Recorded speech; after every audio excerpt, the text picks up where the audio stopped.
Hello everyone. A very good evening and welcome to all the Facebook viewers of Purnam Ecovision Foundation and YouTube channel Apla Paryavaran.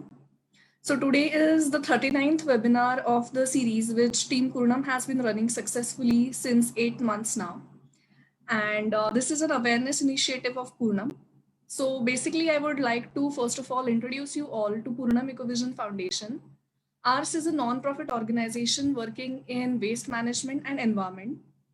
We mainly work on 5 projects, namely fabric upcycling, e-waste and plastic waste management, green consultancy, under which comes composting, rainwater harvesting, and biogas. Fourth is sanitary napkin disposal, and fifth is awareness initiative. So these projects have been flourished since 8 years now. And for more information or volunteering and collaboration, you can contact us on our Facebook page or on LinkedIn, Instagram, or even on our website, which is www.purnamecovision.org. So commencing towards our session, today we have with us Amita Deshpande ma'am, who shall be guiding us on unique upcycling of plastic waste. So let us get acquainted with what her work is. So she has worked extensively in sustainable development and corporate social responsibility since past 14 years. She is the founder of Recharkha, the eco-social tribe. She has done Masters in Industrial Administration in Purdue University, USA, and BEIT Cummins College of Engineering, Pune. So she has worked with CSR teams of multinational corporations, consultancies, non-profit organizations, and community-based organizations in the United States and India as well, and eventually founded Arohana Experience. So she has rich experience in Arohana eco-social development. After leading Arohana for 7 years, she founded Recharkha Eco-Social to continue the same work of upcycling plastic waste.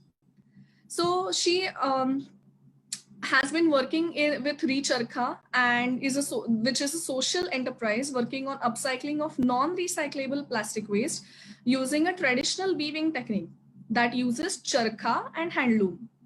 So Recharkha employs tribal and rural women and youth in this process, thus enabling the livelihoods of them in an attempt to develop an eco-social planet.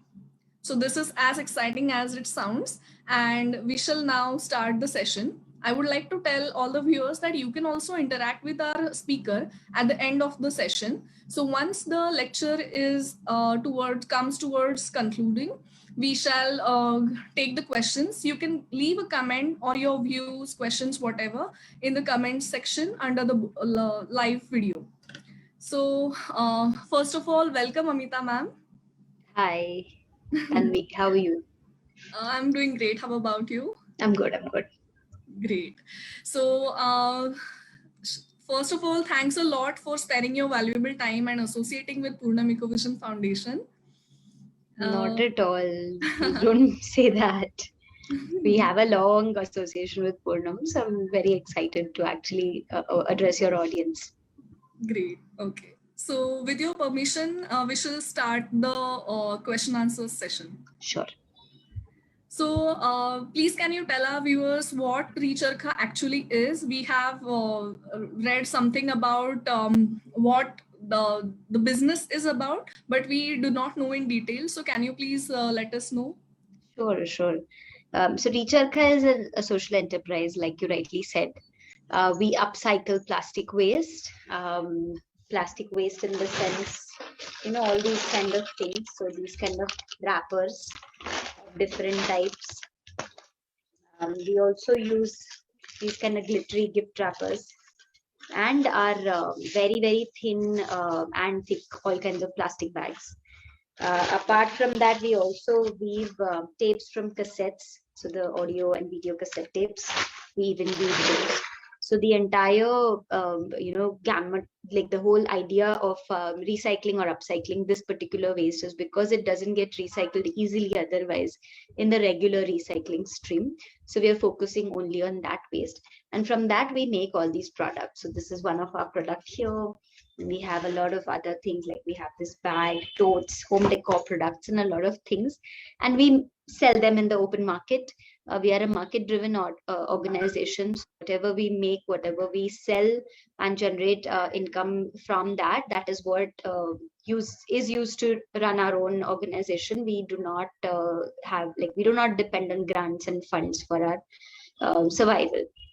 And like you rightly said, we've been around for now 5.5 years, and we're continuing to do this work. We have 2 workshops. One is in a tribal village in Dadra and Nagar Haveli. The other unit is here in Pune, in Karve Nagar. So that's it about Recharkha. And the name of Recharkha is actually, it comes from the words, 2 words, Re and Charkha. So Charkha is our spinning wheel, and Re is reviving of the Charkha. And we are reviving the Charkha to solve today's world's problems, and that is of plastic waste and livelihoods. So that's what Recharkha is all about. Okay. And since when the organization has been formed, and where does all this plastic come from? We have been operating for over 5.5 years now. The plastic waste, actually, Poonam was one of our partners in supplying us the plastic waste. Other than Poonam, we did work a little bit with Swachh. Right now, a lot of our waste is coming directly from our customers and our supporters, who send us their plastic waste from various parts of the country directly. Secondly, we also work with industrial waste. We work with a few waste dealers in Pune as well as in Dadra Nagar Haveli. So that's where our waste comes from, but primarily it comes from supporters and our customers. Where is it taken to, and where the process starts? Sure. So once in about 6 months, I would say, we take the waste to our facility in Dadra Nagar Haveli, which is a union territory in India, on the western coast of India. And in a tribal village over there, we upcycle this plastic waste. It's actually a very remote forest village. It's nowhere near the city or an industrial area. So that's where the first process of ours, which actually is weeding of this plastic waste, starts. Okay. What is the procedure which Recharkha has adopted for upcycling, and how it is done? The first, as in it's a longish process. Let me explain what it is. So there is a short video which I can play here, which will take you through that process better than me trying to verbally explain it. So let me share my screen with you. It has its own music, so I'll not talk while the video is going on, but I'll explain it after the music gets off.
So that's what we do.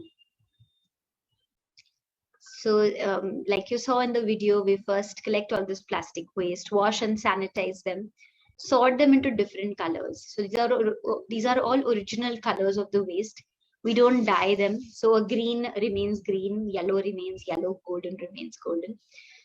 We then manually cut each and every plastic bag just using a pair of scissors. And then we use a traditional charkha and a hand loom to weave it together to make a fabric from it. And then that fabric is used to make the different kinds of products that we have here today. Is that good, Tanvi? Yes, ma'am. And it's really amazing to see these products. First of all, they have really amazing glaze. And secondly, nothing good like an upcycled product. So, sounds interesting. And I'm sure it must be also, we can also see some pillow covers behind you. Oh, yeah. So, yes. So, really amazing. I wanted to know who all are involved in this process and what the team consists of. Okay. So we are a 26 people organization right now, out of which 13 of them are in the tribal village. These are our tribal women and youth. Out of the 13, 11 of them are women. So we are a very women strong team. The other artisans are based here in Pune, in Karvenagar, where the production, like the assembly of the products happens. Other than that, we have administration team which take care of our sales and marketing, our production operations, and things like that. And externally, we work with waste pickers who are into collection of waste for us. So they are again an integral part of our team as well. But of course, externally. So this is what I would say our team consists of. Okay. And which machinery is used for all this process? And we could see that there are traditional methods used. So why did you opt for these methods instead of choosing alternatives such as the new recent techniques instead of the recent scientific like inventions and everything? Why traditional methods? Sure, sure. So we use only 4 machines in our entire process.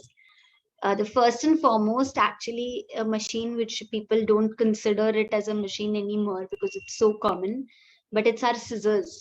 Scissors is a machine. It is a very simple machine, but it is a machine.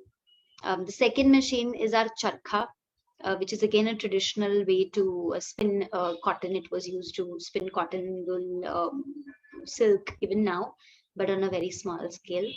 The third is our handlooms, which actually make the fabric happen, the weaving of the fabric happen. And the fourth is the tailoring machine, the stitching machine.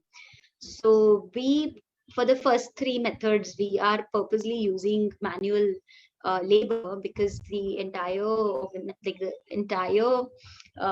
reason for us to get established was, apart from environment conservation, we also wanted to focus on livelihood development.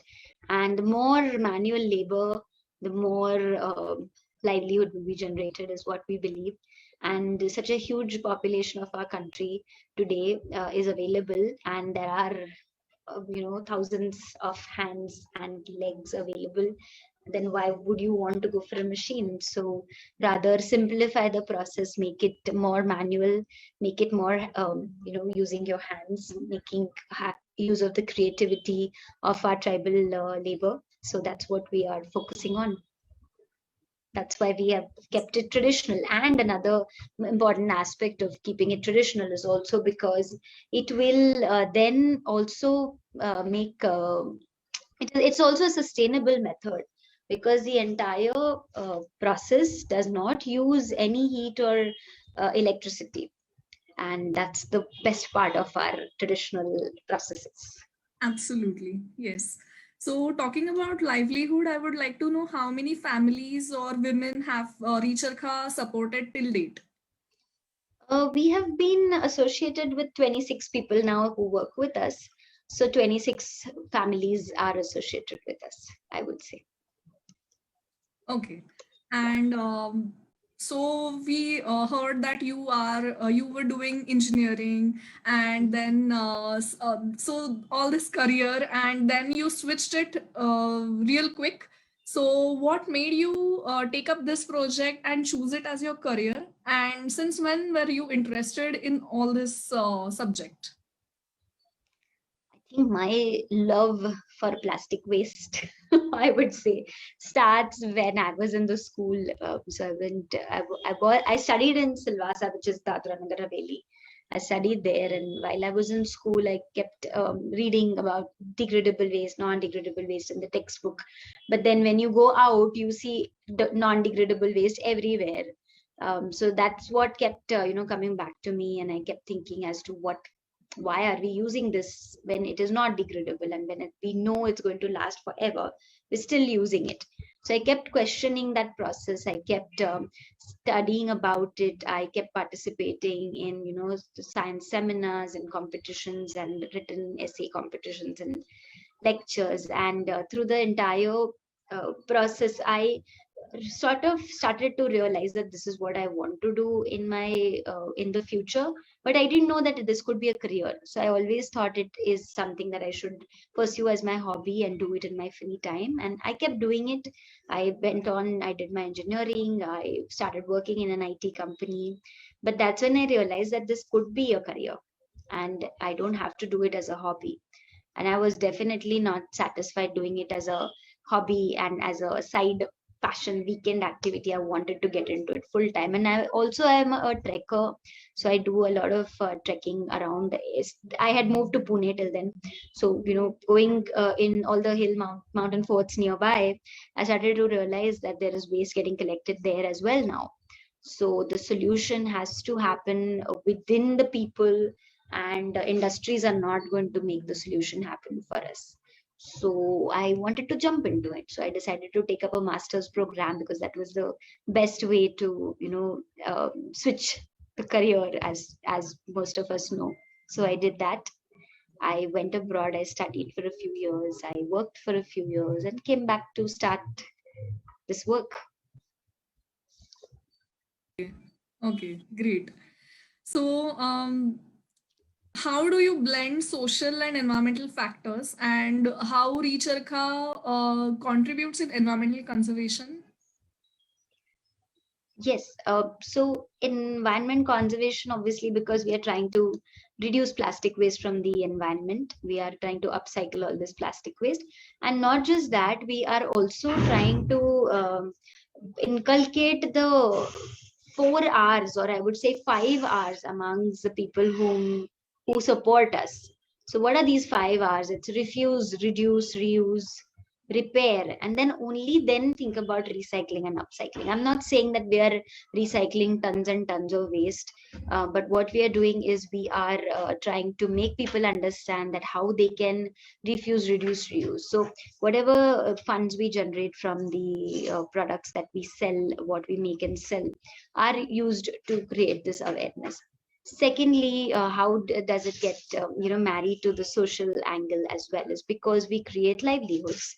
So there are various ways in which livelihoods can be created. Somebody could earn a living by manufacturing chemicals, or by manufacturing thermocol plates and plastic packaging.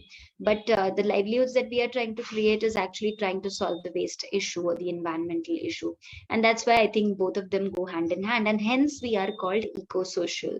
It's not just environment, not just social, but eco-social livelihoods, eco-social project. Did I answer your question, Tanvi? Yeah, sure. Okay. Absolutely. So, when you switched from this career to the business, what challenges did you face? Because you must not do you have a business background? And if not, then how did you cope up with these challenges? So I come from a business family. My father is a businessman, so I've obviously learned a lot from him. I've seen him while I was growing up. So I would say business does come to me through him, hereditary. But I also have a huge social, drive.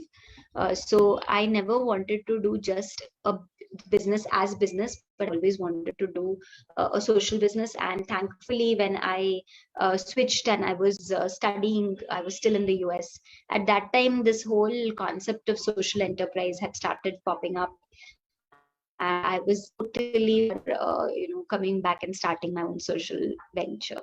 So because of that, things became easy, I would say, because I had learned a lot and seen a lot of examples of social entrepreneurs where a social cause is taken, and through business it is supported.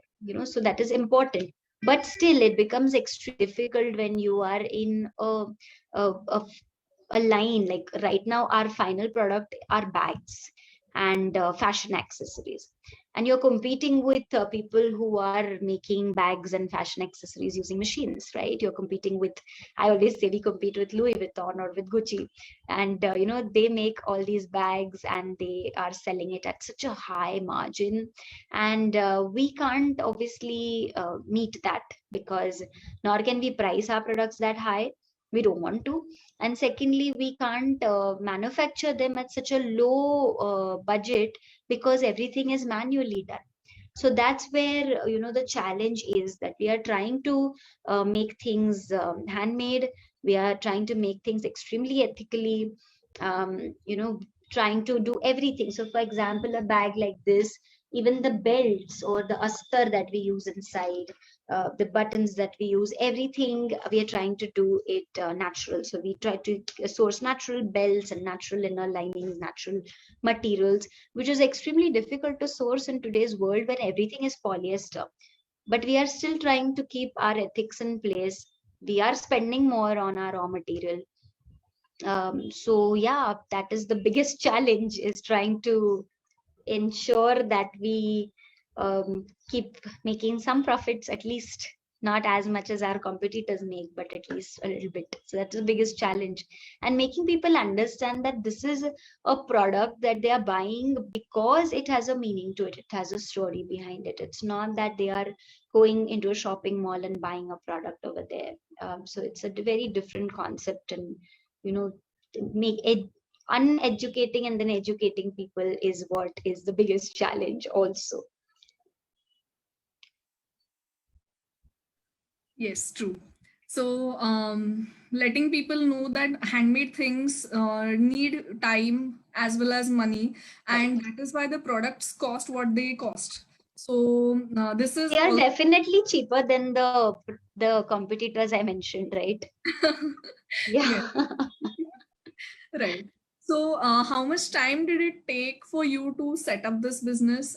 Because obviously, this is just one challenge which you mentioned, but there must be many other things which must have come your way, Yeah. and it must have taken time. So, how did you attract customers, and how did it happen? So it took us, I would say, it took us a couple of years to, get it all together. Of course, it wasn't done in a few months' time. It took two years, I would say, to really get our production up and running to the quality that we needed. The market reach had to be grown, and we started working towards that. We started doing market reach, outreach physically. So we personally went for exhibitions and expos, stood there for hours and days, and made people understand what we are doing and why we are doing. Spent a lot of effort in all of that, and I think only after that we had some name in the market, and people started recognizing us. So now also as Reach Arka, we have a lot of fan following on social media. A lot of people know us, and we are very excited about this, that people have started appreciating it now more than ever. But the first 2 years were a lot of challenges. After that, things, I would say, started happening for the better. A lot of supporters, a lot of customers came up front to help us out. Yeah, so challenges is there are multiple challenges, but it's always a part of any business. A little more here being a social business. Right. Okay. So, what capital investment does this business require? I wouldn't say it's a very capital intensive business, because our machinery is barely anything. Definitely, we had to invest in procuring, because it is our own piece of land in Dadra Nagar Haveli. So that and the building is our own investment. That and the machinery is not so expensive. But most important investment is time and effort. So for the first 3 years or even 4 years, we didn't take any money out of the business. right?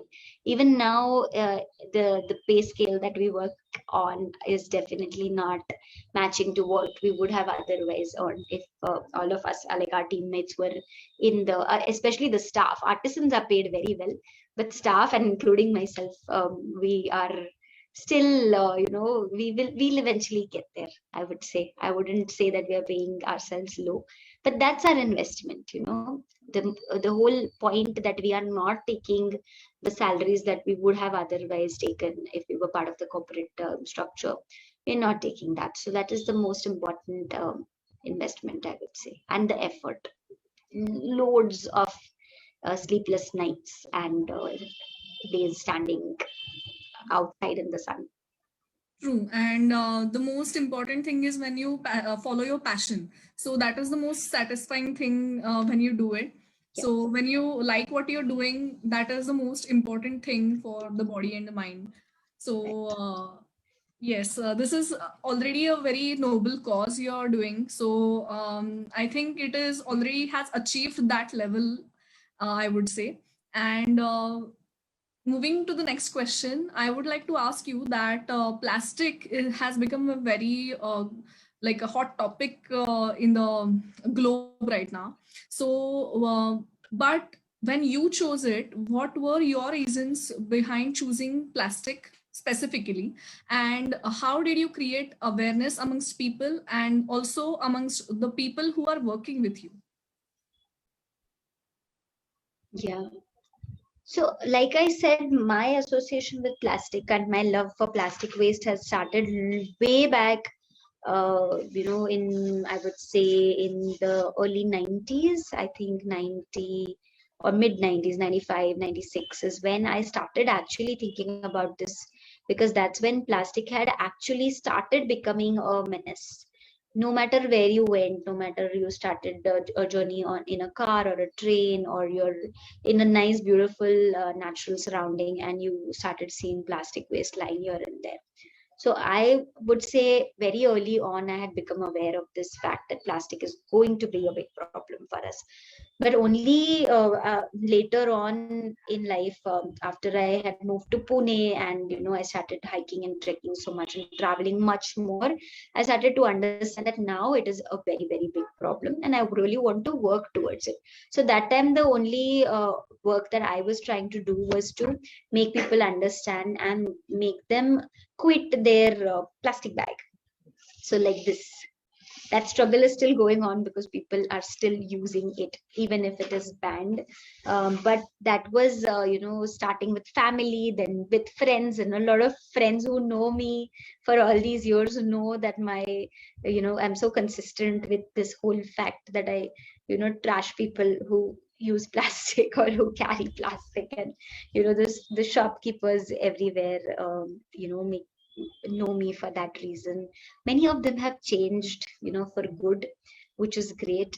People have stopped using disposables, which is also great.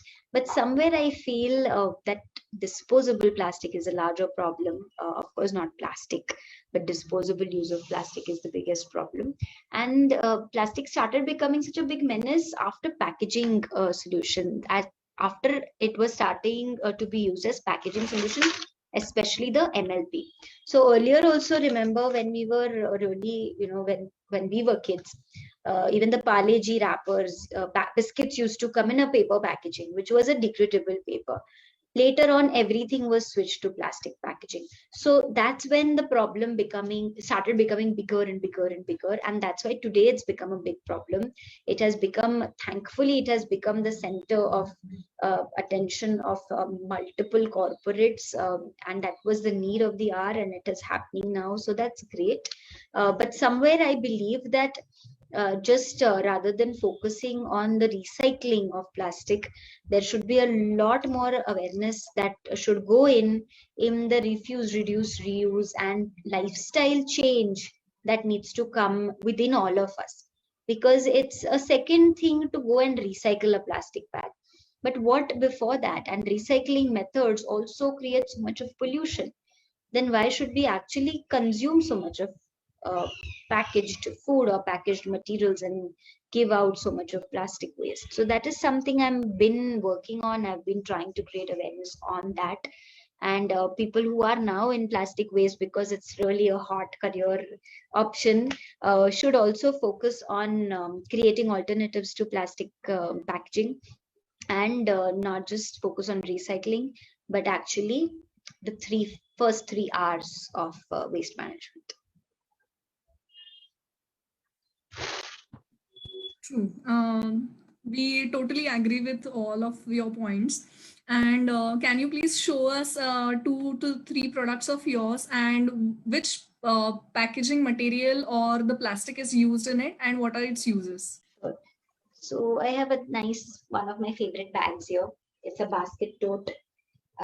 It uses about 50 plastic waste, and these are, so I don't have a, so it has this kind of blue plastic bag in it, you know, the carry bags, and this kind of golden gift wrappers. That's what 50 of them makes one bag. So imagine cutting 50, washing 50 of these, cutting them, rolling them on a charkha, weaving them on a handloom, then makes one bag. So it takes about 1.5 day to actually make one product. Okay.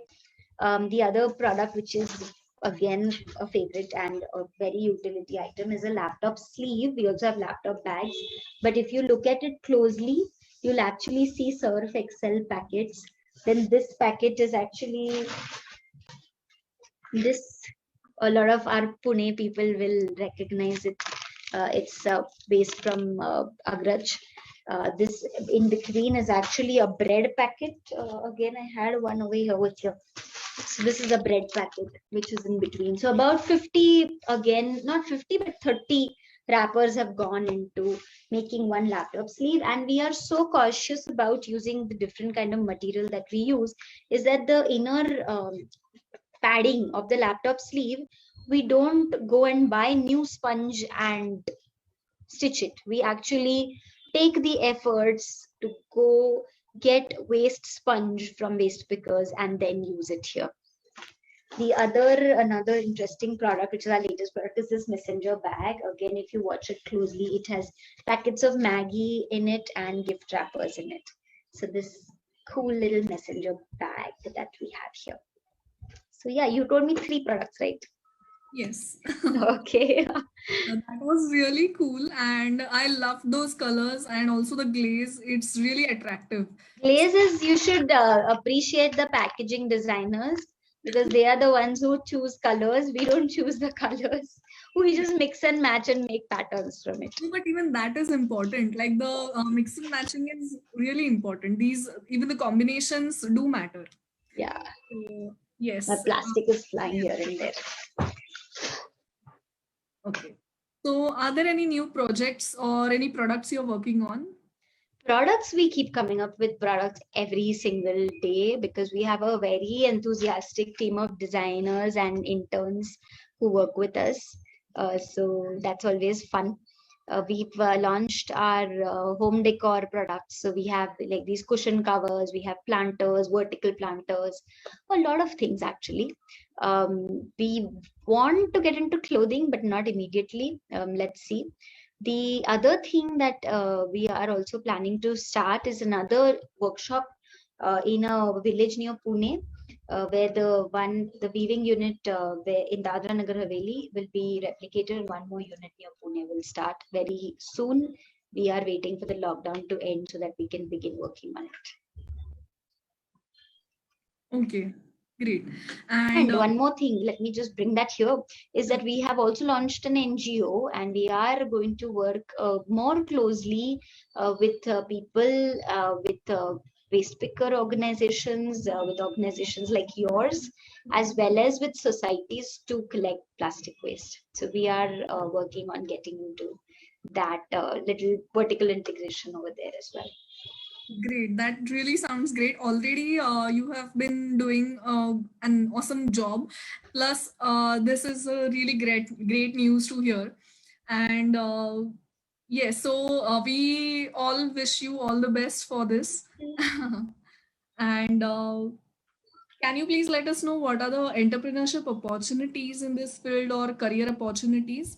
And can you guide our youth who is watching right now Sure, so to pursue sure. their career in this field? See, I always, like I've mentioned again in parts of this lecture itself, the most important thing that needs to be done right now is in waste management and not in recycling or upcycling. So one needs to start working in educating and spreading awareness amongst consumers on, first of all, choosing correctly, not choosing, packaging which is not going to be recyclable. So choosing packaging correctly, getting, so that is one, education and awareness generation where people can start getting into. The other very important aspect is packaging itself. So let's come together and come up with interesting solutions to packaging. Some very good friends of mine have now started working on packaging solutions, which is something that I really, really urge all of you to think of as a business opportunity. Third is waste management. So, which means collection and disposal in a right manner, because as soon as you leave the PMC limits, you will start seeing waste literally strewn around. So if you're traveling west towards Mumbai, or if you're traveling south towards Satara, on both sides of the roads, you're going to find waste, which is horrible, horrible scene. I don't know how many of you feel it, but it really pains when I see that. So we should really get into these kind of entrepreneurship possibilities, where we are doing something that that waste doesn't end up there, so that we manage it beforehand. Once it ends up in the waste stream, or it ends up in the landfill, very little can be done with it. Even we can't upcycle or recycle that plastic waste. So it should not end there. And that's one important career opportunity that people should really consider. Of course, there's recycling, there is upcycling. I'm not saying this is not a career opportunity, but more people need to go there than here where we are right now. And that's why we are also getting vertically integrated towards solving the problem of waste management and awareness generation. Okay.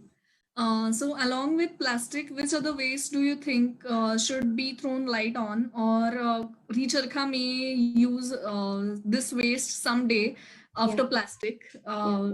in the recent, yeah. Yeah. So that's what we've been trying to do. We're trying to use waste sponge. We also use waste bubble wrap. So all this is we are trying to use it in our products itself. Waste flex, because all this is not recyclable. PVC is not recyclable. Foam is not recyclable. So we are trying to use those things. Cloth waste is what one can think about, and Poonam is already doing a good job with it, because there is again a lot of fashion industry is a huge polluter, and it creates so much of waste. So that is important. So I think focusing on non-recyclables right now is extremely important, and that's where we are trying to focus on.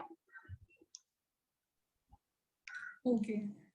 Yes, so I think we yet do not have any questions on Facebook. Viewers can comment it in the comment section, and even if you comment it later on after the live session is over, we shall convey it to our speaker, and this way we can similarly she may able to reply to the message. I would also like to know where we can find these products and where all on the social media where Recharkha is active. Sure. So we are very active on Instagram and Facebook. Recharkha_ecosocial is the handle on Instagram. Recharkha Ecosocial is the handle on Facebook. We are present here in Pune. Karve Nagar is our workshop where our products are also available. So you can come here and shop from our Pune workshop. Alternatively, our website, that's Recharkha, RECHARKHA.org, is active 24/7 online, and you can buy anything you wish online. We are also giving out gift vouchers right now because of the COVID situation. A lot of people can't buy, but they can always support us through gift vouchers. So that's what we have started. So do support us, and that's the only way we can sustain ourselves. Sure. And are these products available on like the internet, like Amazon or such delivery? Amazon Karigar, we are trying to put our products on, but on Amazon we are not, because it's, like I said, we don't unfortunately have that kind of margins to pay middlemen. As much as possible, we want to keep it, to use for our own livelihoods rather than the margins of these big brands and corporates. Right. Okay. So, does Recharkha provide any trainings or workshops? Like you've mentioned about workshops, but do you provide trainings to women or to students? Trainings in terms of upcycling, you mean, right? Yes, yes. Yeah, we don't provide trainings for upcycling as such, because we believe that that will create more waste, because people will not do it that responsibly.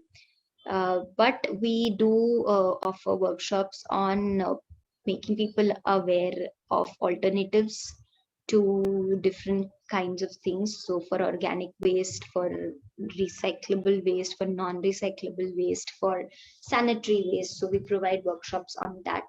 And we also would love to train people on awareness generation, where they can actually go represent us in their societies, in their villages, in their towns, wherever they want to. And thirdly, in waste management, we want to provide people training in waste management. Okay. Okay. Great. So, Great.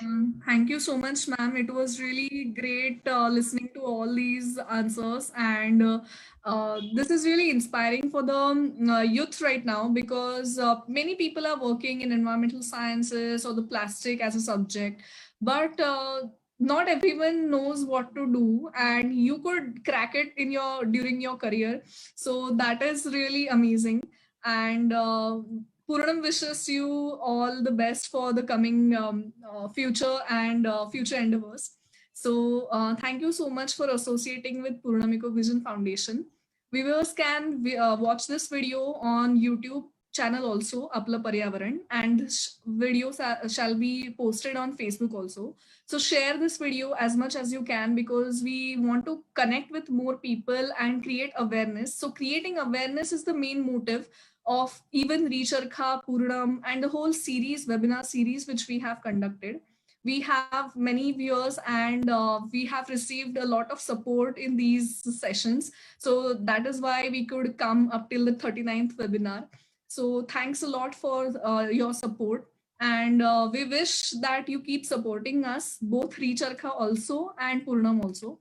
So thanks a lot. Hope you all are taking care of yourselves, and please stay home, stay safe, and follow all the COVID precautions, and take care. Thank you. Thank you so Thank much. you, Tanvi. Thank you, ma'am. Bye bye. You too. Bye.